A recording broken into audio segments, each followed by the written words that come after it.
Il existe un certain type d'homme que les femmes disent souvent rechercher. Sûr de lui, indépendant, qui ne court pas après les femmes et ne mendie pas leur attention. Elles le décrivent lors de conversations entre amis, à travers les citations qu'elles partagent, et les listes interminables de qualités qu'elles jugent essentielles. Mais dès qu'un homme de ce type apparaît et n'a réellement besoin d'elle, un phénomène étrange se produit. Elle ne tombe pas immédiatement sous son charme. Elle s'irrite. Elle le trouve froid. Elle prétend qu'il manque de profondeur émotionnelle. Elle a l'impression que quelque chose cloche, qu'elle n'arrive pas à le cerner, et elle revient sans cesse vers lui, non pas forcément parce qu'elle le désire, mais parce qu'elle ne comprend pas pourquoi il ne réagit pas comme tous les autres hommes qu'elle a fréquentés. Ce que vous allez comprendre ne concerne pas seulement l'attirance. Il s'agit d'un schéma qui opère discrètement sous-jacent à presque toutes les interactions entre hommes et femmes. Et une fois que vous l'aurez remarqué, vous ne pourrez plus l'ignorer. Cela commence avec l'homme célibataire moyen d'aujourd'hui. Il rencontre une femme qui lui plaît, et presque automatiquement, sans réfléchir, sans qu'on le lui demande, sans même savoir si elle le souhaite, il commence à lui porter attention. Il envoie le premier message. Il se rend constamment disponible. Il distribue des compliments à profusion. Il réorganise son emploi du temps en fonction du sien. Il adapte son humeur à son énergie. La plupart du temps, ce comportement est inconscient, presque réflexe. Et presque tous les autres hommes autour de lui agissent exactement de la même manière. Ce n'est pas une critique.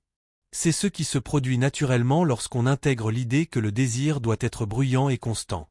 On courtise, on rassure, on valorise et on reste disponible à l'infini. Car, à un moment donné, c'est devenu l'image acceptée de l'intérêt. Mais ce compo. Il est célibataire depuis environ 1 an. Non pas que les femmes ne s'intéressent pas à lui, mais parce qu'aucune rencontre suffisamment marquante n'a bouleversé sa vie. Lorsqu'il rencontre une femme, son intérêt est sincère. Un intérêt qui témoigne de la joie que l'on ressent face à une belle chose, et non du désespoir que l'on manifeste par peur de la perdre. Il ne prend pas systématiquement l'initiative d'envoyer un message.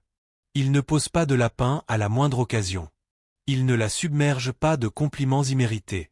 Non pas par stratégie, mais simplement parce qu'il n'en ressent pas le besoin. Il est bien dans sa peau. Et lorsque les femmes interagissent avec lui, elles perçoivent immédiatement quelque chose de différent, sans pouvoir l'expliquer précisément. Au début, elles le trouvent mystérieux, ce qui semble flatteur, mais au bout de quelques semaines, son discours change. Soudain, il devient distant. Il ne manifeste pas assez d'intérêt. Il paraît émotionnellement détaché. Derrière cette façade, quelque chose de plus profond se joue, et la plupart des gens n'en découvrent jamais la véritable origine. Une femme qui a passé des années à recevoir une attention non sollicitée et incessante de la part des hommes ne se dit pas consciemment « je m'attends à ça de tous les hommes ». Au contraire, elle finit inconsciemment par vivre dans une réalité où ce comportement lui paraît normal, automatique, attendu dès qu'un homme est sincèrement intéressé. Alors, quand un homme est sincèrement intéressé mais ne se comporte pas ainsi, le décalage entre ses attentes et la réalité n'est pas anodin. Il est perçu comme une injustice. Prenons un exemple concret.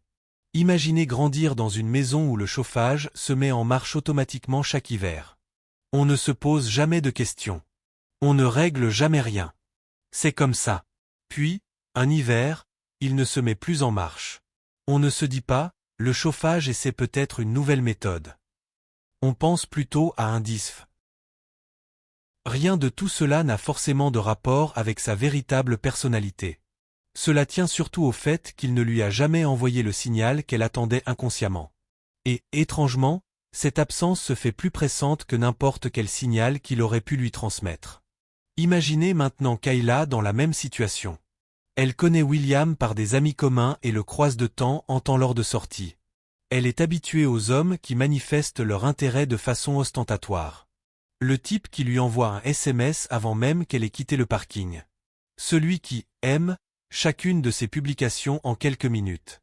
L'homme qui chamboule tout son week-end parce qu'elle mentionne, l'air de rien, qu'elle est libre. Voilà le genre d'environnement auquel elle est habituée.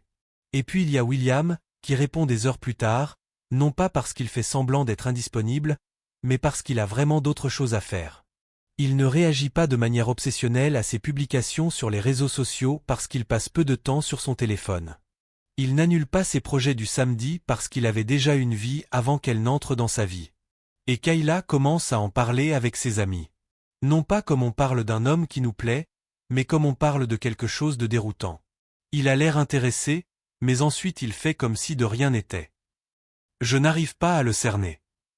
Soit il est très sûr de lui, soit il est complètement absent. Elle n'a pas tout à fait tort. Il est absent de son rôle.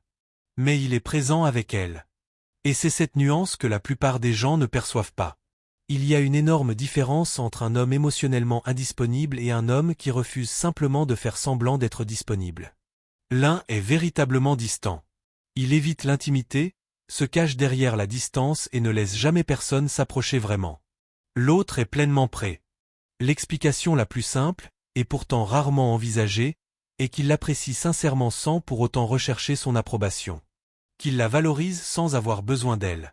Et quand on n'a jamais vécu une telle situation, la réaction la plus facile est de la qualifier de froideur plutôt que de remettre en question le principe même de cette relation.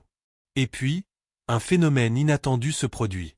Une fois l'irritation passée, si elle reste suffisamment longtemps, l'effort mental qu'elle déploie pour le comprendre se transforme peu à peu en une curiosité authentique.